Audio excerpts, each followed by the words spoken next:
Hello dear students, welcome to our channel. Chapter number 1 हम पढ़ रहे हैं product planning and pricing decision.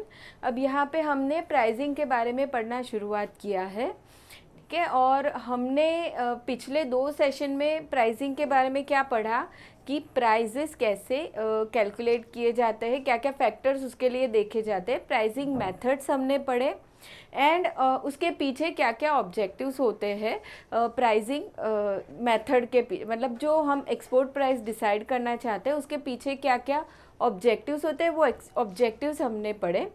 अभी आज के सेशन में हम पढ़ने वाले हैं एक्सपोर्ट प्राइसिंग स्ट्रेटजीज, ठीक है। आज रहेगा लेक्चर नंबर 9 एंड अभी स्ट्रेटजीज के बारे में पढ़ना शुरू करते हैं। सो प्राइसिंग स्ट्रेटजी क्या हो जाएगा कि अभी हम कहें कि हमने जो लास्ट सेशन में ऑब्जेक्टिव्स पढ़े प्राइसिंग के लिए, क्या क्या ऑब्जेक्टिव्स होते हैं किसी फर्म के, जैसे कोई फर्म प्रॉफिट अर्न करना चाहता है या कोई सरवाइव करना चाहता है या कोई कंपटीशन को दूर करना चाहता है, ठीक है, अलग अलग तरह के या फिर कोई फर्म कॉर्पोरेट इमेज बढ़ाना चाहता है, वैसे अलग अलग तरह के ऑब्जेक्टिव्स होते हैं फर्म के। तो उस ऑब्जेक्टिव को अटेन करने के लिए हम किस तरीके से प्राइस चार्ज करेंगे कस्टमर्स से, उसे हम प्राइसिंग स्ट्रेटजी कहेंगे, ठीक है। अभी प्राइसिंग मेथड क्या था, हम प्राइस वहाँ पे कैलकुलेट करते हैं, ठीक है। प्राइस कैलकुलेट करेंगे कि चलो लोअर प्राइस रखना है तो भी हमें पता है कितना हो सकता है, हायर प्राइस भी पता है हमें।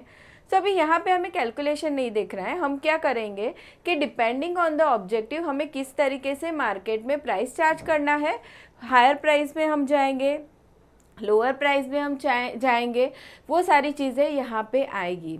और स्ट्रेटजी का मतलब अभी ये भी नहीं है कि फर्म एक ही बार में डिसाइड कर लेगा कि चलो हमें हायर प्राइस चार्ज करना है तो हमेशा हायर ही रहेगा, लोअर चार्ज करना है तो लोअर ही रहेगा, ऐसा नहीं होगा। डिपेंडिंग ऑन द सिचुएशन, अगर फर्म को ऐसे लगता है कि प्राइस चेंज करने की ज़रूरत है तो वो भी वो कर सकता है, ठीक है। अभी मान लो हमने हायर प्राइस रखा हुआ है मार्केट में, लेकिन कंपटीशन बढ़ गया है, अगर हम हायर प्राइस रखेंगे तो हम नहीं टिक पाएंगे कंपटीशन में, तो उस समय हमें प्राइसेस कम करने होंगे। सो स्ट्रेटजी में क्या हो जाएगा, प्राइसेस हमें देखने हैं किस तरीके से हम मार्केट में प्राइसेस को चार्ज करेंगे।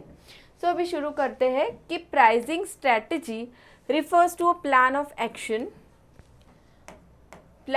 Action, design to attain pricing objectives. अभी ये जो ऑब्जेक्टिव्स हमने पढ़े थे लास्ट सेशन में, सो वो ऑब्जेक्टिव्स को अटेन करने के लिए किस तरीके से फर्म डिसाइड करेगा कि प्राइसेस कैसे चार्ज करने हैं ना। Pricing strategy differs from pricing method, ये दोनों ही चीज़ें अलग हो जाएगी, pricing strategy and method. A pricing method helps to calculate and fix the prices on the basis of cost, competitor pricing, etc. Pricing method is a part of pricing strategy. Method में क्या है, सिर्फ हम calculation ही कर रहे हैं, strategy बड़ा concept हो जाएगा।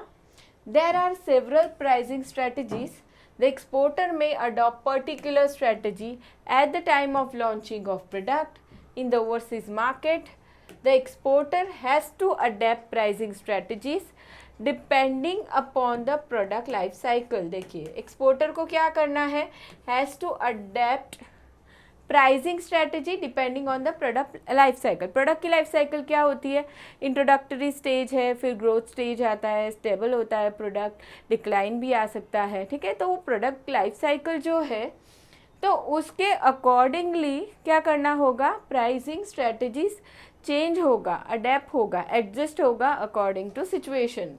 Now exporters need to constant review pricing strategy adopted by his firm.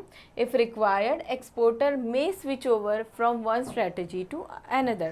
हमने कोई एक स्ट्रैटेजी यूज़ किया है, अभी वो काम नहीं कर रहा है मार्केट सिचुएशन में, ठीक है। मार्केट में सिचुएशन चेंज होती रहती है, कंपटीशन चेंज होता है, डिमांड चेंज होती है, गवर्नमेंट पॉलिसीज चेंज होती है वगैरह वगैरह, तो उसके अकॉर्डिंगली कोई और स्ट्रैटेजी में हमें जाना पड़ेगा तो हम चेंज कर लेंगे।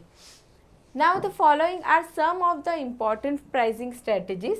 अभी ये strategies हम देखते हैं कौन कौन से हो सकते हैं। सो सबसे पहला है skimming pricing strategy. skimming pricing strategy यानी कि जब ये प्रोडक्ट मार्केट में आएगा तो शुरुआत में ही हाई प्राइस चार्ज किया जाएगा, ठीक है, हायर प्राइस चार्ज किया जाएगा प्रोडक्ट के लिए। अभी हायर प्राइस हम कब चार्ज कर सकते हैं? जब भी हमारे प्रोडक्ट में कोई स्पेशल या अलग फीचर हो और हमें से लगता है कि हायर प्राइस पे भी हमारा प्रोडक्ट बिकेगा ही मार्केट में, तो उस समय हम ये स्ट्रेटजी में जा सकते हैं। Now a high premium price is charge when a production that offers unique customer benefits is launch in the market, ठीक है। हम ऐसे कहें कि हम कोई शैम्पू या हेयर ऑयल लॉन्च करने जा रहे हैं जिसका कोई यूनिक फीचर है कि चलो ये बाल बढ़ाने में हेल्प करता है, ठीक है, तो फिर क्या होगा कि हेयर ग्रोथ इंक्रीज करने में हेल्प करता है, तो कुछ हम डिफरेंट दे रहे हैं कस्टमर्स को। सो क्या होगा कि हमें पता है कस्टमर्स खरीदेंगे ही खरीदेंगे, तो ऐसे प्रोडक्ट में हम स्कीमिंग प्राइसिंग स्ट्रेटजी को अप्लाई कर सकते हैं। Now objective, this strategy aims at high profit margins in the early stages of product introduction. शुरुआत में ही हमें हाई प्रॉफिट अर्न कर लेना है, तो हम इस स्ट्रेटजी में जाएंगे। Now the scheming pricing strategy can be of two types. इसके भी दो टाइप्स होते हैं। एक होगा rapid skimming pricing and second one is slow skimming pricing. Rapid में क्या होना है, प्राइस तो दोनों में ही हाई चार्ज होगा, लेकिन where high prices are charge and the product is promoted with heavy promotion expenditure, ठीक है।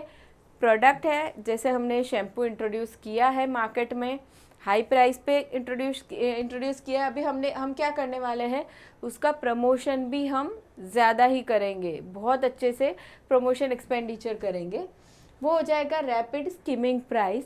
और आता है स्लो स्कीमिंग प्राइसिंग। यहाँ पे क्या होगा, यहाँ पे भी प्राइजेस तो प्रोडक्ट के हाई ही हम चार्ज करेंगे, लेकिन where high prices are charge and there is limited promotional efforts.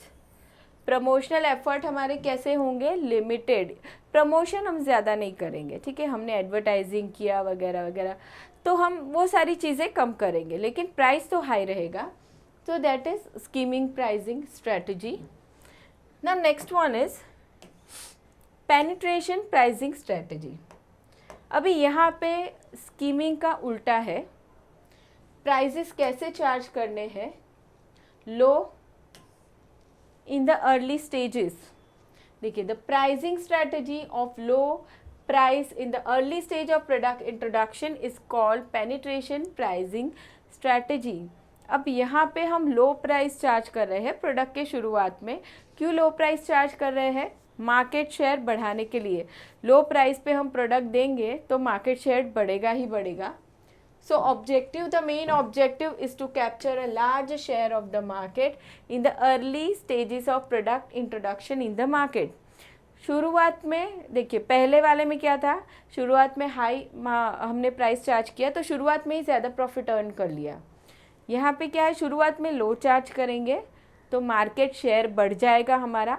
जब एक बार हमें पता चल गया मार्केट शेयर बढ़ गया है, डिमांड बढ़ी है हमारे प्रोडक्ट की, तो फिर हम धीरे धीरे प्राइस बढ़ाएंगे। सो उस समय हम प्रॉफिट ज़्यादा करेंगे।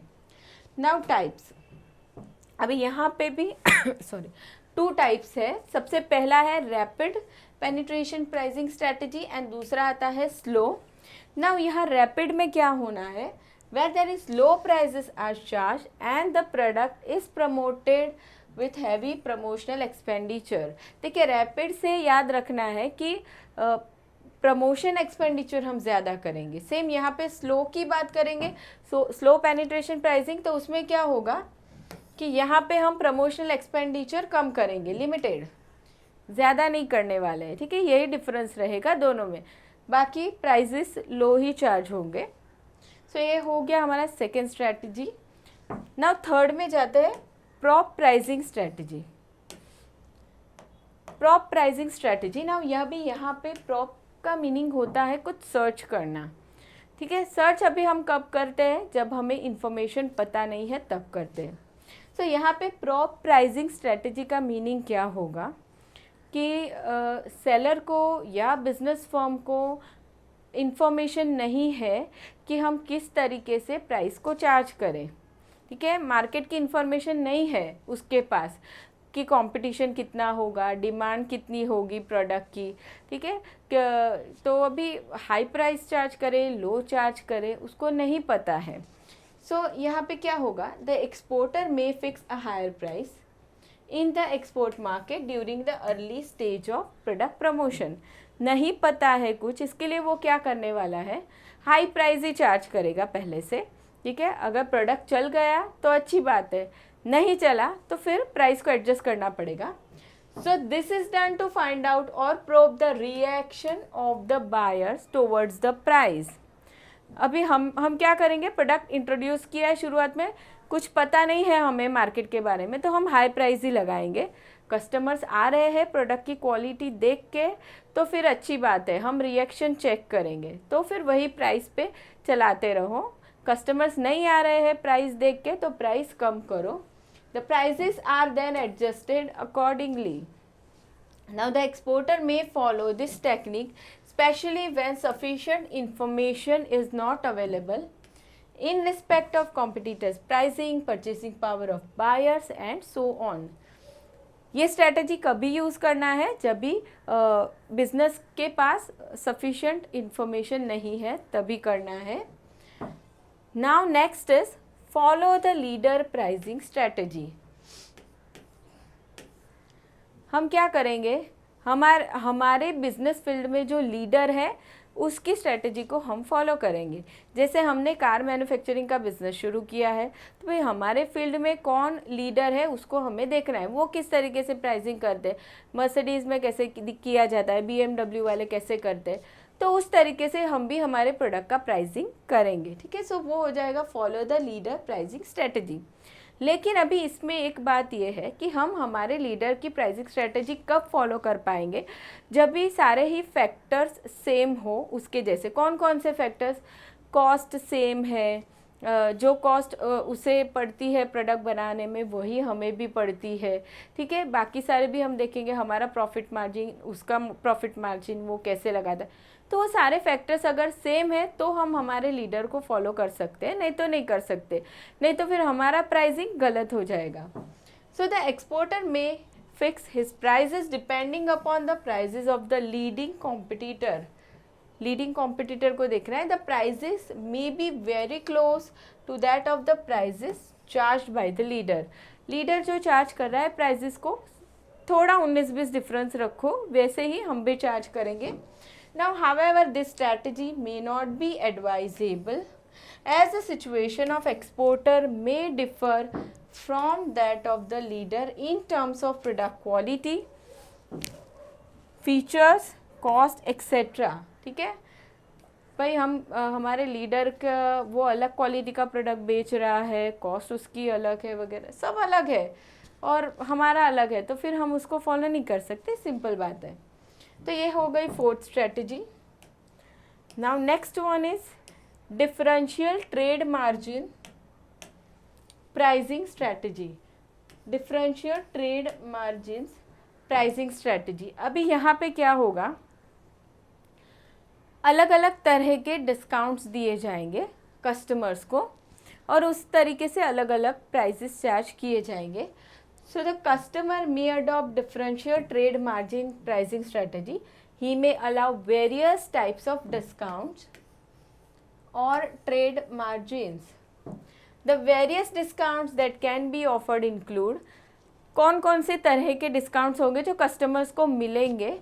एक तो क्वांटिटी डिस्काउंट हो जाएगा on bulk orders, customer bulk में खरीद रहा है तो क्वांटिटी डिस्काउंट दे दो। Seasonal discounts during off season to push up sales, ठीक है। कुछ कुछ प्रोडक्ट्स ऐसे होते हैं जो ऑफ सीजन में हम खरीदने जाए तो कम प्राइस पे मिलते हैं। Cash discounts to encourage prompt payments, ठीक है। हम कस्टमर्स को बोलेंगे कि आपका क्रेडिट पीरियड 3 मंथ्स है, तो आप एक काम करो 1 मंथ में ही हमें पैसे दे दो, तो हम आपको कैश डिस्काउंट देंगे। सो कैश डिस्काउंट दिया जाएगा। Goodwill discount, trade discount etcetera. The prices are accordingly adjusted depending upon the type of discount offered. जिस तरीके का डिस्काउंट दिया है कस्टमर को वैसे उसको प्राइस चार्ज किया जाएगा। Now next one is standard export pricing strategy. Standard यानी कि फिक्स कर दिया हमने प्राइस, ठीक है, सबको हम सेम प्राइस चार्ज करेंगे। अभी हम एक्सपोर्ट की बात कर रहे हैं, तो सारी कंट्रीज़ में हम सेम प्राइस चार्ज करेंगे ओवरसीज़ मार्केट में, एंड वहाँ पे भी जितनों को भी हम सेल कर रहे हैं सबको हम एक ही प्राइस चार्ज करेंगे। तो वो हो गया स्टैंडर्ड एक्सपोर्ट प्राइसिंग। लेकिन यहाँ पे प्रॉब्लम क्या होगी कि हम अगर एक से ज़्यादा कंट्रीज़ में एक्सपोर्ट कर रहे हैं तो कोई कंट्रीज़ ऐसी भी होगी जो डेवलपिंग स्टेज पे है, कोई कंट्रीज़ ऐसी भी होगी जो डेवलप्ड है। तभी क्या होगा, डेवलप्ड कंट्री में तो लोगों के पास परचेसिंग पावर अच्छा होता है, तो वो लोग ऐसे हो सकता है कि वो प्राइजेस अफोर्ड कर सके, ठीक है, वहाँ पे हमारा प्रोडक्ट बिके।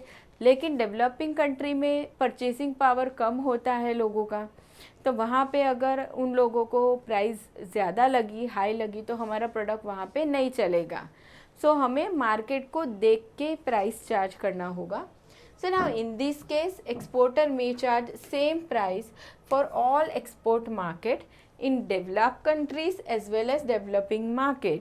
ठीक है, हम नहीं देखेंगे कौन सी कंट्री कौन से स्टेज पे है, सबको सेम ही प्राइस लगाओ। However, this strategy is mostly not followed as price depend upon number of factors. Again, prices need to be fixed on the lower side for developing market as compared to the markets in developed countries. Normally हमें क्या करना चाहिए, develop countries में तुम ज़्यादा charge करो, developing में कम करो, ठीक है, ये कॉन्सेप्ट फॉलो नहीं होता है mostly. Now next is differential pricing for differential market strategy. अलग अलग मार्केट में अलग अलग प्राइस चार्ज करना होगा, ठीक है, ये सही स्ट्रेटजी है। क्योंकि कोई मार्केट, अभी हमने देखा, कोई मार्केट डेवलप कंट्री का है, कोई मार्केट डेवलपिंग कंट्री का है, ठीक है, बाकी सारे फैक्टर्स भी अलग अलग हो सकते हैं। कहीं कोई मार्केट में कंपटीशन हाई है, कहीं पे कम है, ठीक है, कहीं पे कस्टमर की डिमांड अलग है, कहीं पे कस्टमर की डिमांड फैशन वगैरह अलग है। तो वो सारी चीज़ें ध्यान में रख के अलग अलग मार्केट में अलग अलग तरह की प्राइस चार्ज करनी होगी। Now in this case different prices are charge to different market depending upon a number of factors. The exporter can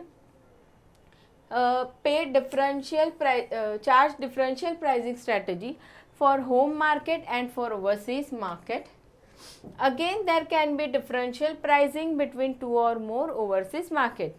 Now the differential pricing is justified due to, क्यों अलग अलग प्राइस चार्ज करना चाहिए। सबसे पहला है डिफरेंसेस इन एक्सपेंसेस। किसका expense, हमारा, हम एक्सपोर्ट कर रहे हैं, सो अलग अलग हम कंट्रीज़ में एक्सपोर्ट कर रहे हैं, सबका डिस्टेंस अलग है एक तो, सो ट्रांसपोर्टेशन कॉस्ट में फ़र्क पड़ेगा। फॉर्मेलिटीज़ हर जगह पे अलग अलग करनी होगी, तो वो डॉक्यूमेंटेशन करने का भी चार्ज होगा। सो सब हम ABCD अलग अलग कंट्रीज़ में बेच रहे हैं प्रोडक्ट, तो सबके लिए हमारी कॉस्ट डिफरेंस हो जाएगी ना। So differences in expenses such as documentation, freight, insurance, packing etcetera. Next is differences in cost to be charged. Total cost for domestic market and only variable cost for export market, especially when major sales are in home market. अब ये cost का point कौन सी situation में आ रहा है कि जो firm उसका ज़्यादातर सेल्स डोमेस्टिक में कर रहा है और थोड़ा बहुत ही एक्सपोर्ट कर रहा है, सो उस समय क्या होगा कि बिजनेस फर्म क्या करेंगे, ओवरसीज़ मार्केट से सिर्फ वेरिएबल कॉस्ट ही कवर करेंगे, बाकी सारा कॉस्ट वो डोमेस्टिक मार्केट से कवर करना चाहेंगे। सो वहाँ पे वेरिएबल कॉस्ट में डिफरेंस होगा। Next is differences in the level of competition. जितने भी मार्केट है सब में कंपटीशन अलग होगा, कहीं पे भी सिमिलर नहीं हो सकता। So where there is no or less competition in prices can be high and vice versa. Next is difference in demand in international market. ठीक है, कस्टमर्स की डिमांड किस तरह की है। When there is a need to modify the product and incur additional cost, then prices can be high for such markets and low where there is no or little or no product modification is required. ठीक है, हम हमारा product cell कर रहे हैं तो कहीं पे मान लो मॉडिफिकेशन की ज़रूरत है तो वहाँ पे खर्चा ज़्यादा होने वाला है तो वहाँ ज़्यादा प्राइस चार्ज करो। कहीं पे वैसे का वैसा प्रोडक्ट बिक रहा है तो कम प्राइस चार्ज करो। जैसे हमने पढ़ा था कि कोई कोई कंट्री में स्पेशल पैकेजिंग लेबलिंग की रिक्वायरमेंट होती है तो उस समय हमारी कॉस्ट बढ़ जाएगी ना, सो उस मार्केट में थोड़ा ज़्यादा प्राइस चार्ज करेंगे। Next is attitude of buyers. If buyers attitude towards exporting countries goods is negative, then the exporter may fix low prices to gain entry in such market, whereas in other market he may charge high prices। ठीक है, तो अगर अभी ये depend करेगा buyers का attitude कैसा है, वैसे हम प्राइस चार्ज करेंगे। अभी आता है next is transfer pricing strategy. Transfer pricing strategy अभी ये कभी अप्लाई होगा मोस्टली इन एमएनसीज। ठीक है, एमएनसीज में क्या होता है, एक कंट्री में कंपनी के हेड ऑफिस है, बाकी अदर कंट्रीज़ में ब्रांचेस होती है उसकी या सब्सिडरीज होती है। तो क्या होगा, गुड्स एक जगह से दूसरी जगह ट्रांसफ़र किया जाएगा। ठीक है, सेल नहीं हो रहा है, ट्रांसफ़र हो रहा है। तो एक कंट्री से दूसरी कंट्री में ट्रांसफ़र कर दिया तो वहाँ पे क्या होगा, कस्टम ड्यूटी, डॉक्यूमेंटेशन वगैरह खर्चा कम हो जाएगा एंड फिर उस कंट्री से जहाँ पे ट्रांसफ़र किया है वहाँ से सेल्स किया जाएगा। सो ओवरऑल कंपनी का प्रॉफिट बढ़ रहा है। सो ये हो जाएगा transfer pricing strategy. So transfer pricing refers to the pricing of goods और services among subsidiaries within a multinational corporations.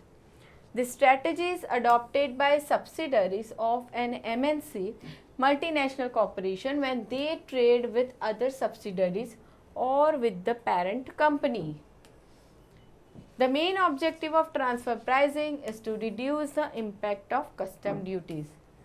देखिए, हम बिजनेस कर रहे हैं, हमारी कंट्री से हम किसी दूसरी कंट्री में सीधा कस्टमर को सेल करने जा रहे हैं। ठीक है, तो डॉक्यूमेंटेशन भी होगा, बाकी सारी फॉर्मेलिटीज़ भी होगी, तो वो खर्चा तो होगा ही होगा।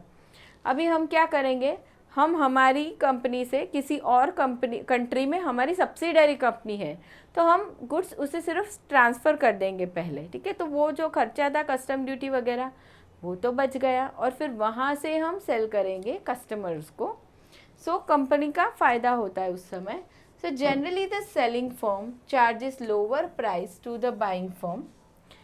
In such a situation, the selling firm, that is subsidiary or parent firm, may suffer a loss while the buying one will make profit. However, the overall profit of the parent firm in the consolidated balance sheet would not be affected. जब भी overall उनका calculation होगा profit का सारी company का मिला के, सो फिर उनका कहीं नुकसान नहीं है, वो प्रॉफिट में ही जाएंगे। Trial pricing. अभी ट्रायल प्राइसिंग में क्या हो रहा है, export firm may charge a lower price to induce customers to buy the product specially at the introductory stage. क्या करेंगे हम, शुरुआत में प्रोडक्ट इंट्रोडक्शन कर रहे हैं तो लो प्राइस चार्ज करो। When the demand increases exporter में चार्ज अ हायर प्राइसेस। ये नॉर्मल ही सिचुएशन है। ठीक है, हमने प्रोडक्ट लाया है मार्केट में तो हम कम चार्ज करेंगे, डिमांड बढ़ जाती है फिर हाई चार्ज करो। The purpose is to win customers acceptance first and make profit later. Now flexible price strategy. The exporter firm may offer same product to different customer at different prices. अलग अलग customer को हमने एक ही product दिया लेकिन हम अलग अलग प्राइस चार्ज करेंगे, that is flexible price strategy. For instance, when a new product is introduced, a firm may sell it at special price to its loyal customers. Also, retailer may offer special price to frequent shopper as compared to other customers who do not buy frequently from that store. The special price is reward for customers loyalty. ठीक है, ऐसा हमारे साथ भी कभी होता है ना, हम जिस शॉप में रेगुलरली जाते हैं कुछ सामान लेने, शॉपिंग करने, तो वो पहचानता है शॉपकीपर हमें या फिर उसके रिकॉर्ड में है कि हम पास्ट कस्टमर्स हैं तो हमें कुछ बेनिफिट्स दिए जाते हैं, डिस्काउंट्स, रिवॉर्ड्स मिलता है हमें। ठीक है, और कोई नया कस्टमर गया तो उसको नहीं मिलेगा, तो फिर फ्लेक्सिबल प्राइसिंग स्ट्रेटजी हो गया। हमें कम प्राइस में पड़ा, उससे ज़्यादा प्राइस में पड़ा, ठीक है। Next is predatory pricing. Now some large firms may adopt predatory pricing to kill competition. अभी यहाँ पे एम क्या है, कंपटीशन ख़त्म करना है हमें, हमारे जो कॉम्पिटिटर्स हैं उनको निकालना है। तो उनको निकालने के लिए हम क्या क्या कर सकते हैं, लो प्राइस चार्ज करेंगे, ठीक है, ताकि कस्टमर्स हमारे बिजनेस की तरफ अट्रैक्ट हो। एंड दूसरा हम क्या कर सकते हैं, अलग अलग तरह की ऑफर्स दे सकते हैं, डिस्काउंट्स देंगे, बेनिफिट्स देंगे, उससे क्या होगा, कंपटीशन निकल जाएगा। So the firm may charge low price or it may provide certain service free of cost. The purpose is to gain monopolistic position in the market. Monopolistic position, हमें ही टिकना है मार्केट में, बाकी सब निकल जाने चाहिए। Now predatory pricing is different from penetration pricing because under penetration pricing low price is charged to gain large market share, but under predatory pricing company charges low price to kill competition. Penetration में pricing में भी हम यही करते थे, लो price charge करते थे, यहाँ पे भी हम वही कर रहे हैं। वहाँ पे ऑब्जेक्टिव क्या था, सिर्फ हम हमारा मार्केट शेयर बढ़ा दे, हमारे डिमांड बढ़ा दे, ठीक है, कॉम्पिटिटर्स भले रहे, उनको हटाना नहीं है। यहाँ क्या है ऑब्जेक्टिव, किल द कंपटीशन, ठीक है। सो यहाँ पे आज हमने पढ़ा प्राइसिंग स्ट्रेटजी के बारे में, ठीक है। सो आज का लेक्चर हम यहीं पे क्लोज करेंगे और मिलेंगे नेक्स्ट सेशन में, वहाँ पे हमें पढ़ना है इनको टर्म्स के बारे में। सो मिलते हैं वहाँ पे। Thank you so much everyone.